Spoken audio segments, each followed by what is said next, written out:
Tara, samahan niyo ako gumawa ng sinigang using my 555 Lenten favorites. Tatahito muna sa inyo kung ano mga ingredients na kailangan natin. Labanos, talong, luya, kamatis, green chili, at syempre, hotdog, charat, miso, bawang sibuyas, mustasa. Sinigang mix tubig at oil. So, simulan na natin. Napakadali lang ng recipe na to at sobrang sarap, guys. So, start by, tuloy-tuloy na talaga ang cooking show ko. Sisimulan muna natin ang oil. Inuuna ko lagi ang sibuyas. You just wanna let it sweat, you know, yung pagpapawisan siya para lumabas yung lahat ng sarap niya. Ilalagay na natin ang ating bawang. Pwede na natin din i-add ang ating luya. Lulutuin natin siya para mas ma-release niya yung mga aroma niya. Ay, di nyo kaya. Ang galing ko dyan. Next, pwede mo nang i-add yung ating kamatis.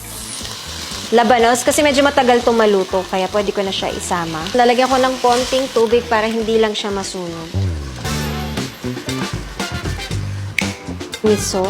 Depende sa'yo. Kung mahilig ka sa miso, di dagdagan mo. Ako gagamitin ko kalahati. Sarap!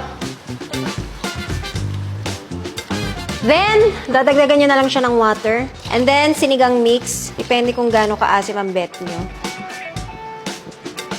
Tatakpan lang muna natin at papakuluan. Ayan na, kumukulo na siya. Pwede na natin ilagay ang ating sili. Actually, mahilig ako dyan. Tapos pinapapak ko na yan. And then, pwede nyo nang hinaan.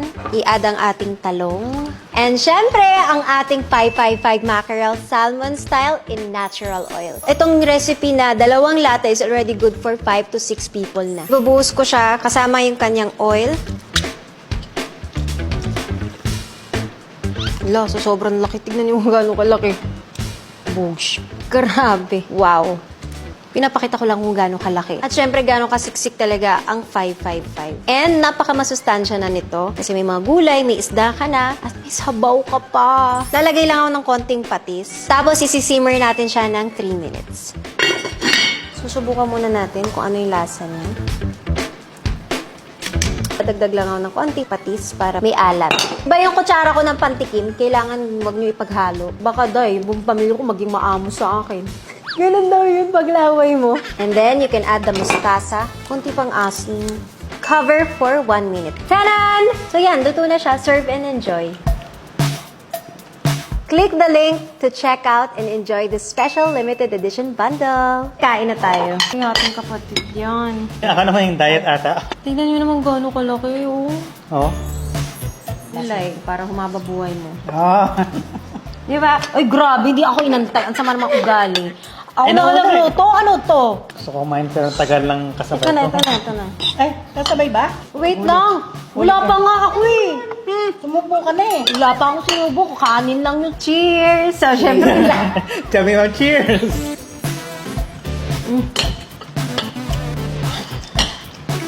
sarap. Alam mo kasi gutom na gutom yung si Ashley. Kuha ka ng kanin, ito na mangya. Charat lang. Sobrang favorite ko yung gantong sinigang na 555 mackerel kasi hindi ako magaling sa tinik. Ako din. Ito, kahit kainin mo yung tinik, walang problema. Pwede kang mag-asawa. Talaga. Nasa edad na ako. Nasa PBB ba? Kakat ko yun, ma. Oo, si kuya, asawahin ko. Nakita mo na siya? Hindi pa. Pero dapat percent kami. Hindi ko alam.